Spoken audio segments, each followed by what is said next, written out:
Hello, everybody. I'm Jake. I'm Hannah. Hello. I timed that ill-timed. You were taking a sip. That's okay. What? Today we're looking at last episode was women's issues. This episode's going to be probably a little shorter because it's a very short, like 3-paragraph chapter on the wage gap. Yeah, and I'm pretty sad about it, to be totally honest. And here's the thing, not for the reason you think. The wage gap misconceptions I can understand because I had them too. I think there was at some point on I don't know, it was a long time ago when it was still called The Bible Reloaded, and we did an Ask Dead Name episode where I was asked about the wage gap, I think. And I had a similar response to Dave because I misunderstood what was being said when we're talking about the wage gap, right? Mm-hmm.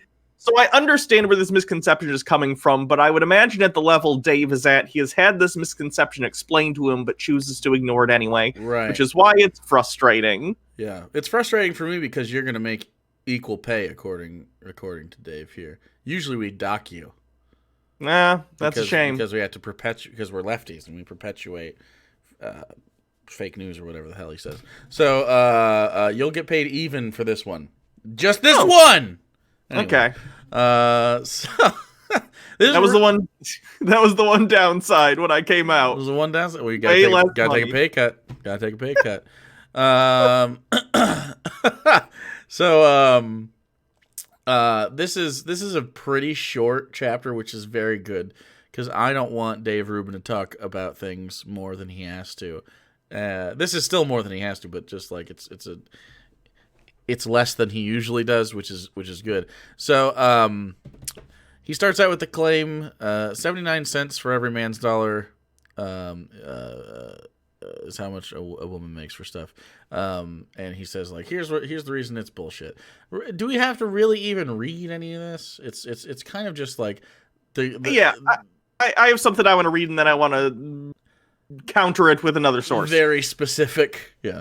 So Dave says, first, the claim women earn 79 cents for every man's dollar is pure spin. The figure is an aggregate one which compares the median of all women's earnings with the equivalent for all men, but this ignores job type, experience, and hours worked. When the factors are considered, the so-called wage gap disappears faster than conservative content on Twitter. Whoa. He really got us. Okay, now let me counter that with an article from AmericanProgress.org that's talking about the wage gap. Here's a quote. Is that the one we have graphics for? Yes, we do have graphics. Jamie, pull up the graphics. They say, the wage gap calculations reflect the ratio of earnings for women and men across all industries. They do not reflect a direct comparison of women and men doing identical work. This is purposeful.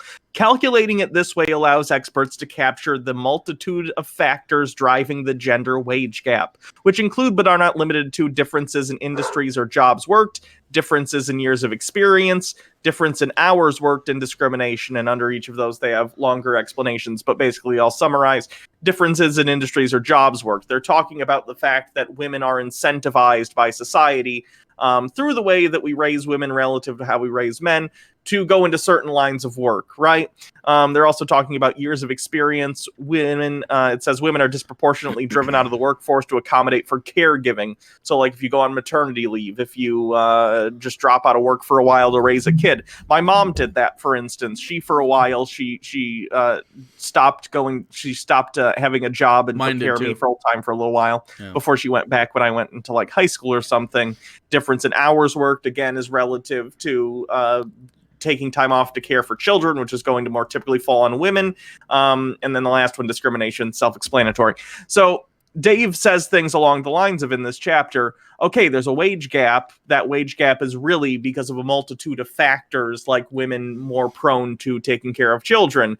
Dave not understanding that is the entire point when we are discussing the wage gap, is that there are material factors that are making women less likely to succeed in these things because society pushes them towards these other goals, right? He takes for granted that women prioritize things like caregiving on the whole. Of course, we're not talking about individuals. We're talking about as a large statistical subset of people. He takes for granted that tends to be the case, right? Without recognizing that, hey, there are social reasons that it is that way. Right. When we're talking about the wage gap, we are talking about the fact that women are tending towards like non-STEM fields, right? STEM fields tend to be dominated by men. Why is that the case, right? Mm-hmm. It's not just the way it is. Conservatives will often look at the way things are and just go, well, it's just the way they are, right? Yep. When really you should always be asking, okay, but why is it that way? Things do not just happen like this for no reason in a vacuum. They happen in the context of the societies in which we live. That sounds like big words to me. He also fundamentally misunderstands wage gap is not the earnings gap. The earnings gap is what he's talking about here. In fact, he literally says the median of all women's earnings. When he talks about this, and that's usually what they bring up. It's an earnings gap, not a wage gap. Did you know that those things both exist? And the earnings gap is explained by a lot of the societal issues, right, that you just brought up. Mostly maternity, I would say, is probably the big one because that's 9 months plus childcare. You know, that's going to definitely impact your average, person if they have to go through that. So it doesn't really make a lot of sense. However, it's strange to not ever talk about the adjusted wage gap, which is a totally different thing. Adjusted wage gaps, we've talked about this before in the past, like 3 years ago probably. But an adjusted wage gap is you take a man and a woman, and you try to make sure that all things are equitable, whether it's education level, age, race, everything else. The only thing that separates them in the study is their gender.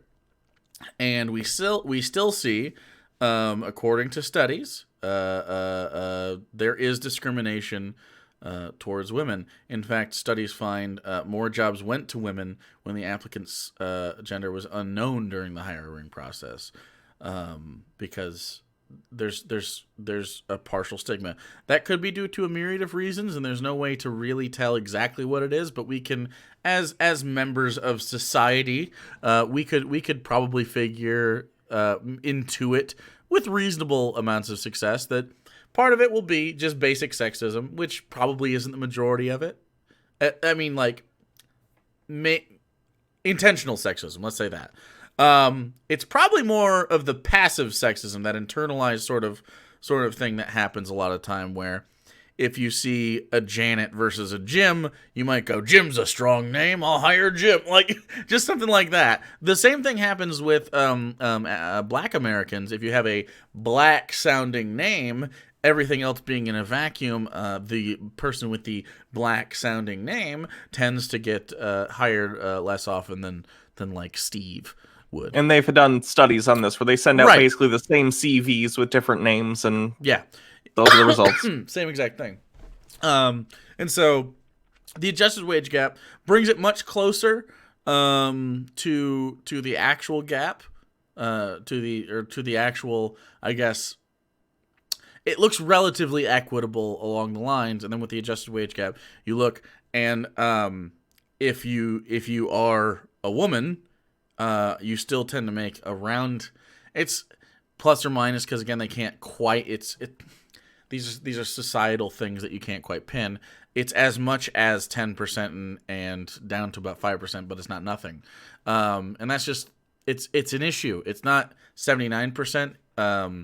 That was a miscommunicated number in the past that wasn't adjusting for things like maternity mostly, which is still kind of a problem, because you have to consider the fact that there's a group of people who, again, due to nothing else but the circumstance of their birth, have a disadvantage under capitalism.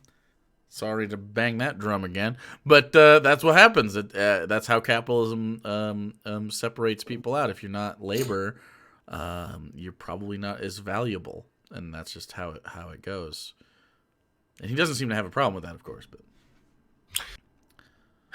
trying to think if there's any. I also think did you already bring that chart up a while ago? I can bring it up again. Sure. I just wanted to multiple point graphics. Out. Boom! Look at that shit. Okay. I just think it's worth noting also, like intersectionally speaking, when we're talking about the wage gap, Yeah. it impacts different racial groups differently. When we look at, like, for instance, Hispanic or Latino women, they tend to have the largest wage gap relative Yeah. to white men at 54 cents for a dollar. White women are at 79. Black women are at 62. I just think it's worth noting. And I don't this have a is lot to this is say the about it other than I believe we this is the see. earnings gap, not the wage gap, but yes. Sure, apologies. I just wanted to say, like, that's a thing. Just be aware that not only does your gender impact these things, but Yes. as does your And race. now, you might notice that the Asian number there is 90%, which is you might go, Yeah. oh look, did we already do white privilege, or did we just cover that in just general privilege? I think it got covered at some point, but I remember Because usually, and he I did check your don't check your privilege. sure. Also, this is a thing that I've noticed a lot of people who are, Right, that's why I how was do I going to put bring it this? up. Whenever racism comes up in regard to, They go, like, what about systematic racism, Asians? they'll tend to bring up people who are Asian because often, Of if you look course. at the statistics, whether we're talking about, like, I don't know, college admissions disadvantaging Asian students or stuff like this. It tends to be the outlier relative to other groups that are minorities in the United States. Right, and there is a reason behind that for the Yeah. record. Most it's systemic. They'll also bring up like these are usually people that go and do the fallacy of the soft bigotry of low expectations in regards to Black Americans, where you go, what, they can't pull themselves up by their bootstraps? Look at this person from Nigeria, they're doing just fine. Look at this person from India, they're doing just fine. Look at this person from China, they're doing just fine. And here's the difference. Those people are immigrants. And I know what you're thinking. Your intuitive nature is to consider an immigrant a lesser person because immigrants tend to be from Mexico. And those immigrants can just walk across the border, which is much easier to do than it is to cross the border from Nigeria, for instance. However, if you are able to get into the country from Nigeria, India, Pakistan has something like this, China, Japan, Korea, stuff like that. What happens is, guess who gets to come over here when they're actually overseas and not contiguous with us? They're usually from at least families that can afford to fly that distance, right? But more often than not, because of the way that our immigration is set up, they're from advantaged families, which is cool. That's fine. I understand that we want skilled people from all around the world to come and live here, and there's incentives to do so. Notwithstanding, there's a reason that you ever wonder why most nail salons are Korean, or there's lots of Chinese restaurants or anything like that? Indian restaurants, another one. Their governments actually incentivize and help set up packages to move to the United States to set up businesses here. And they have agencies, China specifically, and Korea. They have agencies that are specifically set up to help families immigrate to the United States. I guess emigrate from their place to the United States. But so you're gonna have situations where second, third, fourth generation people, especially in the Asian community, are coming from situations where their family has successful businesses, at least enough to afford education, which culturally speaking is a very important aspect of the reason you come over here is to get a high education to be successful.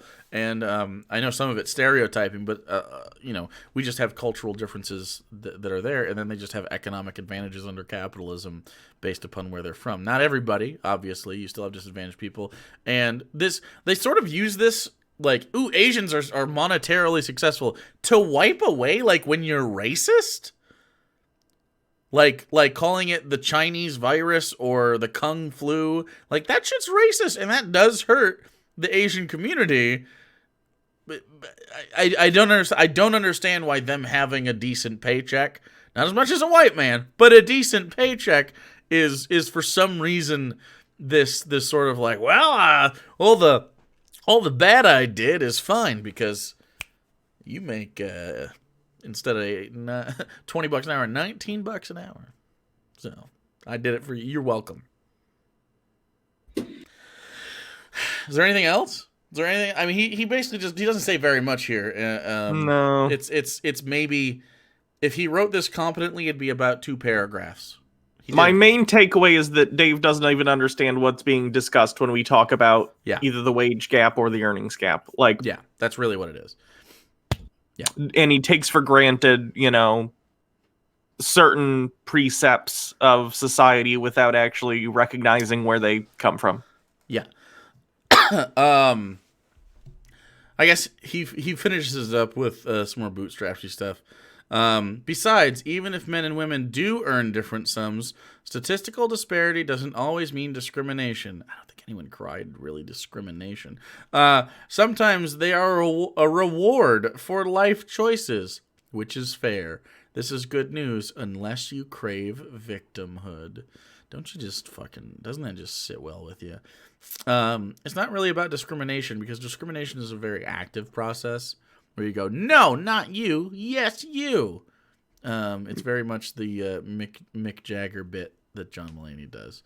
But this is not that. This is like a passive thing that people don't necessarily realize they're doing, and just pointing it out to make sure that maybe you're aware that it might be something that you're prone to doing is good.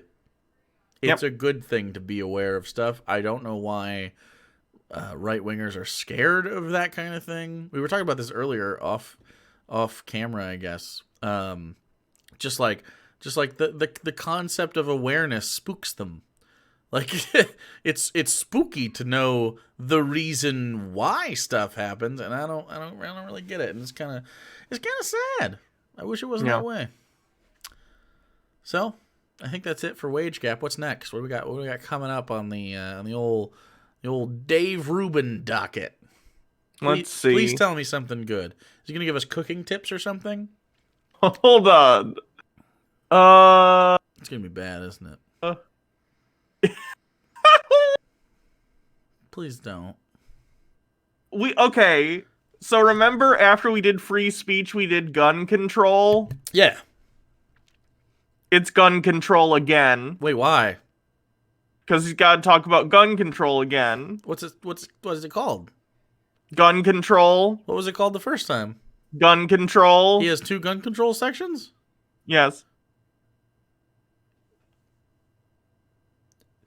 Okay. I guess we'll do guns again. And after that is hate crimes. Oh. It's not God. It's not a hate crime if you shoot them from 500 yards or more.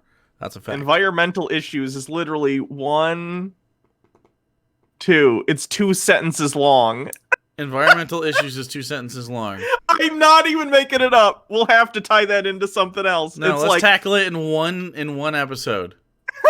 Let's actually upload that. Can we stretch? If we stretch it to 8 minutes, we make the big bucks. That's the goal. That'll be the challenge. We literally have a clock ticking down in this corner. That'll be the challenge of the episode, just to try to stretch that conversation to 8. If we can't do it, we can't do it. I could literally read it right now. I don't want a preview. Okay? I don't want a preview. We'll read it live for the first time. I'm not going to read it. Normally I reread it and then we do the episode. I'm not going to read it until the episode. There we go. The challenge. To see if we're full of hot air or not. We are. If we can do it. We've been talking nonstop for 10 years. We're one tangent away from 8 minutes. Easy peasy. Fucking... All right, not even a challenge. If you want to see more of us having tangents separately together, check us out on Twitch, twitch.tv/HannahReloaded, twitch.tv/ActualJake. We have a lot of stuff. Neither of us are able to shut the fuck up, and so we have put more of our not shut the fuck up on Twitch. If you'd also like to see the back catalog of those things, we have solo YouTubes as well that aren't being fuckered with by the powers that be on the algorithm. So check that out too, because we have lots of really good content. I dress up like a corn from time to time, and Hannah dresses up like one of those old-timey 80s antennas. True. To tap into the signals. You gotta. It's how you gotta talk about conspiracy theories. How Otherwise, it all sounds like how nonsense. how are you gonna get through it unless you're tapped into the mind waves? So, thanks for hanging out. Do the stuff that you normally do on YouTube. I think you get it now. I think people understand how to use YouTube. I don't think we have to ask them to subscribe. I don't think we have to ask them to smash the like button. I don't think we have to ask them to do the Patreon. And this is No. my sneaky way of doing all of those things. So, we love your faces. It's my turn to say something nice to you. Guys, each of you has a better butt than the last person. In fact, if you comment, you have a better butt than the people that commented before you. So make sure you're last. Best butt wins. Describe your butt in chat.